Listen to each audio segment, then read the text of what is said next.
ရှင်းနေချွဲစုယုံဟာဦးရောင်းဦးနဲ့ဥပဒေကြောင့်တကြောင်နဲ့တက်ခဲ့တဲ့သူတစ်ယောက်ပါစရင်ကောင်းပြီးသူတစ်ပါးကိုပေးမကူညီတတ်ပါတယ်ဦးရောင်းဦးကိုထက်တန်းချောင်းတုန်းကတငယ်ချင်းမလေးတုံးကရာမီကကူညီဖေးမပေးခဲ့တယ်လို့တက္ကသိုလ်တက်တော့လဲချွဲစုယုံကကူညီဖေးမပေးခဲ့ပါတယ်ဦးရောင်းဦးအတွက်တော့ချွဲစုယုံဟာຫນွေဦးရဲ့လေးပြေလေးနဲ့တူတဲ့သူတစ်ယောက်ပါဦးရောင်းဦးအတွက်ကြောက်တဲ့တုန်းကလည်းအတန်းချိန်ရှိတာမရှိတာကိုသတင်းပေးတယ်လို့ဦးရောင်းဦးခက်ခဲဖြစ်တိုင်းလဲကူညီဖေးမပေးပါတယ်စုံတဲ့တကားကမထွက်တတ်လို့လဲနေတဲ့ဦးရောင်းဦးကိုလည်းပြစ်မထားရက်တယ်လို့ဦးရောင်းဦးရေဦးဖွင့်လို့ခက်နေရင်တောင်ယူပြီးဖွင့်ပေးတတ်တဲ့သူပါအသေးဖွဲလေးကစကယူဆိုင်တတ်တာမို့ချွဲစုယွန်းကိုဦးရောင်းဦးကຫນွေဦးလေပြေချွဲစုယွန်းဆိုပြီးနာမည်ပြောင်းပေးထားပါတယ်ချွဲစုယွန်းနဲ့ဦးရောင်းဦးတို့လှုပ်လှုပ်နေတဲ့ဟန်ဘာသာယုံကိုမြောက်ကိုရီးယားကနေတောင်ကိုရီးယားကိုထွက်ပြေးလာပြီးနေထိုင်နေတဲ့မျိုးသမီးတဦးကသူမရဲ့အမှုကိုကင်ဖို့အမှုအပ်ခဲ့ပါတယ်အဲ့ဒီအမှုကိုတာဝန်ယူရမယ့်ရှင်းနေချွဲစုယွန်းဟာအမှုသည်နဲ့တစ်ခေါက်တွေ့ပြီးချိန်မှာသွေးဆူပြီးသူ့ရဲ့အမှုသည်ကိုလွတ်မြောက်အောင်လုပ်ပေးမယ်ဆိုပြီးစိတ်အားထက်သန်နေခဲ့ပါတယ်အရန်စိတ်အားထက်သန်ပြီးသွေးဆူနေတဲ့ချွဲစုယွန်းကိုစိတ်အေးအောင်ဖြောင်းဖျားဖို့အတွက်အဖွဲ့မှုကြောင်မြောင်စောကဦးရောင်းဦးကိုဝိုးမစ်ရှင်ပေးလိုက်ပါတယ်တာဝန်ကိုကြေအောင်လုပ်တတ်တဲ့ဦးရောင်းဦးကချွဲစုယုံကိုဖြောင်းပြမယ်ဆိုပြီးချွဲစုယုံရုံငန်းထဲကိုသွားလိုက်တော့မျက်နှာတွေပါတွန့်လျှော့ကုန်ပါပြီ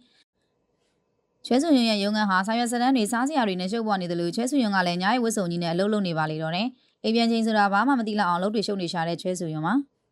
ဦးရောင်းဦးကချွဲစုယုံကိုင်နေတဲ့မြောက်ကိုရီးယားပြည်ပြည်မျိုးသမီးရဲ့အမှုကိုသူနဲ့အတူတွဲကင်မှုဖွဲ့မှုကတာဝန်ပေးလိုက်တယ်လို့အသိပေးပြီးချွဲစုယုံကိုစိတ်အေးအောင်ဝိုးလုပ်ပေးဖို့လာခဲ့တာပါလို့ပြောပြနေပါတယ်ချွဲစုယုံကသူနဲ့အတူအမှုတော့ကင်ပေးမဲ့ဦးရောင်းဦးကိုခေါ်ပြီးသူမရဲ့အမှုတွေကိုထောင်မှာသွားတွေ့ကြပါတယ်။မြောက်ကိုရီးယားပြည်ပြည်မျိုးသမီးနာမည်ကတော့ဂင်ကယောင်ရှင်းပါ။ချွဲစုယုံကထောင်ထဲမှာပိတ်မန်းနေမှာပဲလို့နှစ်သိမ့်စကားဆိုတော့ဂင်ကယောင်ရှင်းကထောင်ထဲမှာနေစရာစားစရာပေးတာမို့လို့အဆင်ပြေပါတယ်လို့ဖြေပါတယ်။ဂင်ကယောင်ရှင်းရဲ့စကားပြောတဲ့လေသံကိုနားထောင်ပြီးဘာကြောင့်မြောက်ကိုရီးယားကဒေသတန်နဲ့မပြောရတာလဲဆိုပြီးဦးရောင်းဦးကရစ်လိုက်ပါသေးတယ်။အမှုဖြစ်ပွားပုံနဲ့ပတ်သက်ပြီးဦးရောင်းဦးကအသေးစိတ်မသိသေးတာကြောင့်အဆအဆုံးပြန်ပြောကြပါတယ်။အမှုဖြစ်စဉ်ကတော့ဒီလိုပါ။မြောက်ကိုရီးယားပြည်ပြည်တွေကိုတောင်ကိုရီးယားမှာအတိအကျနေထိုင်မှုအတွက်ကူညီပေးနေတဲ့ပွဲစားမျိုးသမီးတဦးရှိပါတယ်။အဲ့ဒီပွဲစားမျိုးသမီးကယခုအမှုတွေဂင်ကယောင်ရှင်းပါဝင်မြောက်ကိုရီးယားကလာတဲ့တခြားမျိုးသမီးစီကနေငွေချေးယူခဲ့ပါတယ်။ငွေလိုးလာလို့ပတ်ဆက်ပြန်တောင်းကြတော့ပွဲစားမျိုးသမီးကအကျွေးခေါင်းလွှဲပေးပါတော့တယ်။ပွဲစားမျိုးသမီးစီကငွေချေးထားပြီးမဆက်တဲ့အီဆွန်ယောင်းဆိုတဲ့တောင်ကိုရီးယားနိုင်ငံသူစီကနေသူ့ကိုယ်စားတောင်းယူကြဖို့မြောက်ကိုရီးယားကအကျွေးရှင်တယောက်ကိုခိုင်းလိုက်ပါတယ်။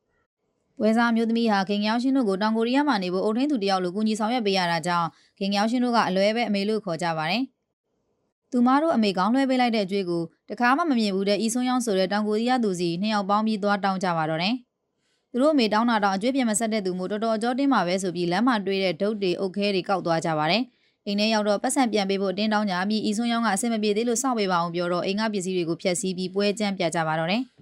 အမျိုးသမီး၃ယောက်ရုံးရင်းဆန်ကပြေးပြီးဆူညံနေတာကြောင့်အောက်ထပ်ကအင်ရှင်ကမနေနိုင်တော့ပဲရဲကိုလှမ်းတိုင်လိုက်ပါတယ်။ဂင်ကယောင်ရှင်းတို့နှစ်ယောက်စလုံးအဖမ်းခံရပြီးဓမြတိုက်ကြမ်းဖက်မှုနဲ့တရားရင်ဆိုင်နေရင်ဂင်ကယောင်ရှင်းကထွက်ပြေးခဲ့ပါတယ်။ထွက်ပြေးခဲ့ရတဲ့အကြောင်းရင်းကတော့သူမမှာ၃နှစ်သမီးလေးရှိနေတာကြောင့်ကလေးကငယ်လွန်ပြီးထောင်ကထွက်လာရင်မမှတ်မိတာဆိုတာရေခွဲရမှကြောက်တာရဲ့အကြောင်းပါအမှုရင်ဆိုင်နေရတဲ့တခြားတစ်ယောက်ကတော့ထောင်၄နှစ်ကြာသွားခဲ့ပါတယ်။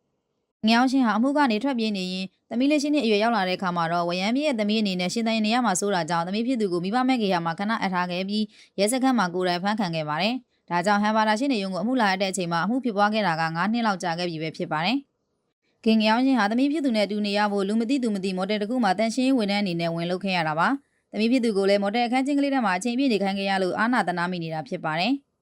သူမရဲ့ခံစားချက်ကိုဦးရောင်းဦးတို့ကိုရင်ဖွင့်လိုက်တော့ဦးရောင်းဦးကငငယ်ကလေးကမိခင်နဲ့အတူတူမနေခဲ့ရပဲအဖေတစ်ခုသမီးတစ်ခုဘဝနဲ့နေခဲ့ရတာမို့ကလေးလေးဟာအမေဖြစ်သူနဲ့အတူတူနေခဲ့ရလို့ပြောမှာပါလို့နှစ်သိမ့်ပေးလိုက်ပါတယ်။ဂင်ကြောင်ရှင်ဟာအမှုနဲ့ပတ်သက်တာတွေကိုပြောပြရင်သူပြည့်တံကြားခံနေရတဲ့အချိန်မှာသူသမီးလေးကိုခေါ်ပြီးအဲ့လာတွေ့ပေးပါလားလို့ရှင်းနေနှစ်ယောက်ကိုတောင်းဆိုလိုက်တော့ချွဲဆူယွန်းစီကိုဝိုးမရှင်လုပ်ဖို့လာခဲ့တဲ့ဦးရောင်းဦးဟာမရှင်ကြာဆုံးသွားခဲ့ပါပြီ။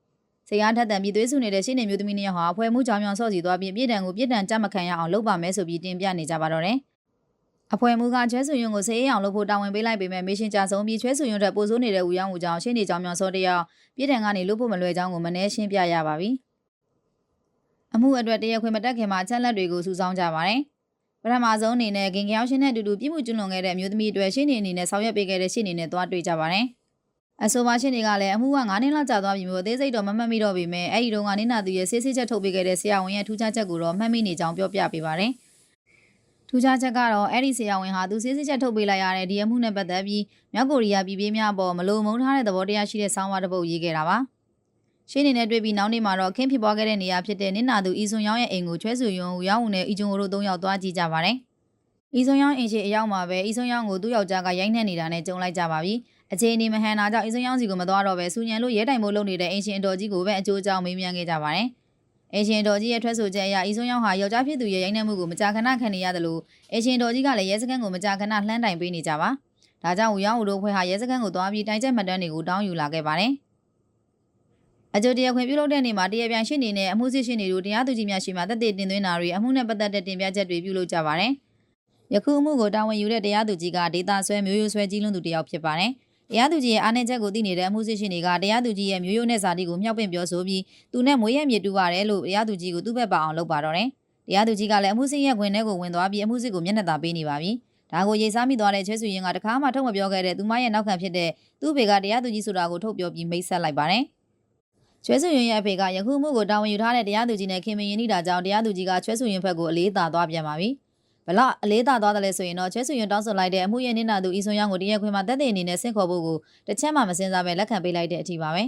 ။အဲဒီလိုနဲ့ပထမတရားခွင်စတင်ခဲ့ပါပြီ။နင်းနာသူဤဆွန်ရောင်းကိုချဲဆွေရင်ကမေကွန်မေးမြန်းခဲ့ပါတယ်။မေကွန်မေးမြန်းရမှာယောက်ျားဖြစ်သူရဲ့နှိမ့်ဆက်မှုကိုမကြာခဏခံနေရပါတယ်ဆိုတဲ့အချက်ကိုပေါ်လွင်အောင်မေးပါတယ်။ဒါပေမဲ့မေကွန်မေးနေတဲ့အချိန်မှာပဲဤဆွန်ရောင်းရဲ့အဖြေကိုမကျေနပ်တဲ့တရားခင်ခင်ကြောင်ရှင်းကထတောင်ကြံလို့တရားသူကြီးကနင်းနာသူနဲ့တရားခံကိုနောက်ထပ်ပေးမတွေ့တော့ဘူးလို့အမိန့်ချလိုက်ပါပြီ။တရားခွင်ခဏနားနေတဲ့အချိန်မှာရှင်းနေအဖွဲ့ဟာခင်ကြောင်ရှင်းကိုစေးအေးထားဖို့မနှဲနာချကြရပါတယ်။ဦးရောင်းဦးခမရလည်းခင်ကြောင်ရှင်းစေးအောင်တဝိုးဝိုးနဲ့လှုပ်ပေးနေရှာတာပါ။တရားခွင်ပြန်စားတော့နောက်ထပ်သက်သေအနေနဲ့စစ်စစ်ချက်မှတ်တမ်းထုတ်ပေးခဲ့တဲ့ဆရာဝန်ကိုခေါ်ထားခဲ့ကြပါတယ်။ရှင်းနေကြောင်မြောင်စောကဆရာဝန်ကိုမေးခွန်းမေးဖို့အတွက်ချွဲဆူယွန်းကိုမသွားခိုင်းတော့ပဲခက်ကြမ်းကြမ်းမေးဆိုပြီးဦးရောင်းဦးကိုလွတ်လိုက်ပါတယ်။ဦးရောင်းဦးကလည်းဆရာဝန်ရဲ့မြောက်ကိုရီးယားပြည်ပြည်တွေပေါ်ထားတဲ့သဘောထားကိုပေါ်လွင်အောင်မရမကမေးပါပြီ။ဘာကြောင့်လဲဆိုတော့ဆရာဝန်ဟာစစ်စစ်ချက်မှာဤဆွန်ရောင်းရခဲ့တဲ့တရားတွေဟာခင်ကြောင်ရှင်းတို့နှစ်ယောက်ကြောင့်လို့တထစ်ချရေးထားခဲ့လို့ပါ။ဤဆွန်ရောင်းရခဲ့တဲ့တရားတွေဟာဤဆွန်ရောင်းရဲ့ယောက်ျားရိုက်နှက်တာကြောင့်ရတာဖြစ်နိုင်ကြောင်းကိုရဲကိုတိုင်ချက်ဖွင့်ထားတဲ့မှတ်တမ်းတွေနဲ့သက်သေပြုတင်ပြလိုက်ပါတယ်။ပထမတရားခွင်မှာတော့ဦးရောင်းဦးတို့အဖွဲ့ရဲ့တင်ပြချက်တွေကကောင်းမွန်လို့နေပါတယ်။ဒါပေမဲ့ကန်ဆိုးသွားတာကသူတို့မရမကအတင်းကျပ်မေးခွန်းမေးခဲ့တဲ့ဆရာဝန်ဟာဟ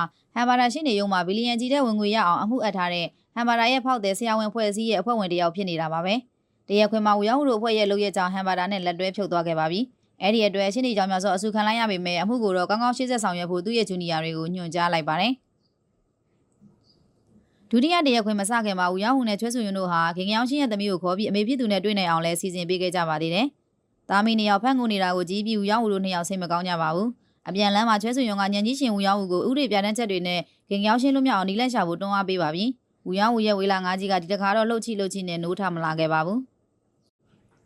ဒါပေမဲ့ညံကောင်းတဲ့ဦးရောင်းဦးကတောင်ကိုရီးယားနိုင်ငံရဲ့ဥပဒေနဲ့မတူတဲ့မြောက်ကိုရီးယားဥပဒေကိုကိုးကားဖို့အကြံပြုပြီးတရားခံဟာတောင်ကိုရီးယားနိုင်ငံရဲ့ဥပဒေပြဋ္ဌာန်းချက်ထက်မြောက်ကိုရီးယားနိုင်ငံရဲ့ဥပဒေကိုပိုပြီးအကျွမ်းဝင်တာကြောင့်ယခုပြစ်မှုကိုပြစ်မှုကြီးလို့မထင်ပဲကျူးလွန်ခဲ့တာပါလို့တရားသူကြီးကိုရှောက်တင်လိုက်ပါတယ်။မြောက်ကိုရီးယားနိုင်ငံရဲ့ဥပဒေအရဆိုခင်ကြောင်ရှင်းကျူးလွန်ခဲ့တဲ့အမှုကထောင်နဲ့တစ်နှစ်အောက်လောက်ပဲကြခံရမှာပါ။အမှုစစ်ရှင်းတွေကန့်ကွက်နေပေမဲ့တရားသူကြီးကသိကြအောင်ဆိုပြီးတရားခံကိုရှင်းနေတွေရှောက်ထင်တာတလို့ဟုတ်မဟုတ်မေးလိုက်ပါတယ်။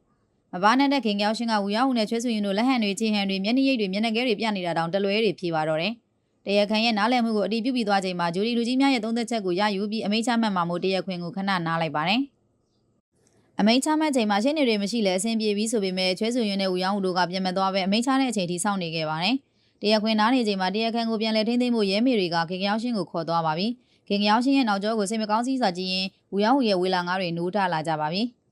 ခင်ကြောင်ရှင်းရဲ့ပြည်မှုကျူးလွန်မှုမှာလူရဲမှုနဲ့အကြမ်းဖက်မှုဆိုပေမဲ့ငွေမရလိုက်တာကြောင့်လူရဲမှုကြောင့်အနာတရားဖြစ်စေတဲ့ဆိုတဲ့ဥပဒေနဲ့တရားရင်ဆိုင်ရတာမဖြစ်သင့်တာမို့ကြားနာမှုပြန်ဆပေးဖို့တရားသူကြီးကိုတောင်းဆိုဖို့အကြံရသွားခဲ့တာပါ။ဒါကြောင့်တရားခွင်ကနေတရားသူကြီးများရဲ့ရုံးရှိရာအဆောက်အဦကိုဦးရောင်းကိုပြေးသွားနေခဲ့ပါပြီ။ချွဲဆူယွန်းကတော့နောက်ကနေမဖြစ်နိုင်တဲ့အကြောင်းအကျိုးအကြောင်းပြောပြရင်ပြေးလိုက်နေရရှာပါတယ်။တရားသူကြီးနဲ့တွေ့ဖို့အတွက်လုံခြုံရေးရုံးခန်းမှာချွဲဆူယွန်းရဲ့အဖေနာမည်ကိုသုံးလိုက်ကြပါတယ်။နှစ်ယောက်သားတရားသူကြီးရုံးခန်းနဲ့ရောက်သွားပြီးကြားနာမှုကိုပြန်ဆဖို့တောင်းဆိုကြပါတော့တယ်။တရားသူကြီးကလည်းဦးရောင်းဦးတို့နှစ်ယောက်ဟာတရားခွင်မှာနင်းနာသူရဲ့တရားတွေကယောက်ျားဖြစ်သူကြောင့်ရတယ်လို့တင်ပြလိုက်မြောက်ကိုရီးယားဥပဒေနဲ့ကင်ပေါင်းလိုက်လို့ပြီးအခုလဲနောက်ထပ်ပုံစံတစ်မျိုးနဲ့ထက်လာနေလို့လူကြီးပြီးစိတ်ရှည်လက်ရှည်အောငေါက်လုပ်လိုက်ပါပြီ။ဒါတောင်ဦးရောင်းဦးကမပြန်ခင်မှာခင်ကြောင်ရှင်းဟာသမီးဖြစ်သူအတွက်စဉ်းစားပြီးပြေးဘွားအနေနဲ့9နှစ်လောက်နေပြီးသမီးရွယ်ရောက်လာမှကိုယ်အသိစိတ်နဲ့ကိုဖမ်းခံပြီးပြည်တံကိုခံယူဖို့လုပ်နေတဲ့မိခိုလို့ရတဲ့အမေတယောက်ဖြစ်တာကြောင့်ငဲ့ညာစဉ်းစားဖို့ပြောခဲ့လိုက်ပါသေးတယ်။ဦးရောင်းဦးဟာမွေးပြီးကလေးကမိခင်ရဲ့ဆွံ့ပြမှုကိုခံခဲ့ရသူပါ။သူမရဲ့မိခင်ကသူမကိုဆုံးပြစ်သွားခဲ့ပေမဲ့ခင်ကြောင်ရှင်းကတော့သမီးဖြစ်သူနာနေခွင့်ရအောင်သူစွမ်းသလောက်အစွမ်းကုန်စူးစမ်းနေတာမို့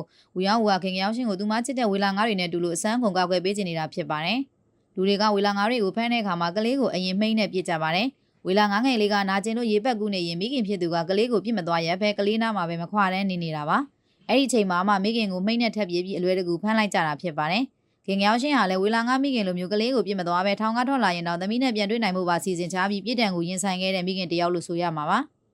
စီရင်ချက်ချမဲ့အချိန်ရောက်လာခဲ့ပါပြီဂျူဒီအားလုံးရဲ့သုံးသက်ချက်အရာကတော့ထောင်ဒဏ်၄နှစ်ဖြစ်ပါတယ်သုံးသက်ချက်ကိုထုံးပြပြီးနောက်မှာတော့တရားသူကြီးကတရားဝင်စီရင်ချက်ကိုထုတ်ပြန်ပါပြီ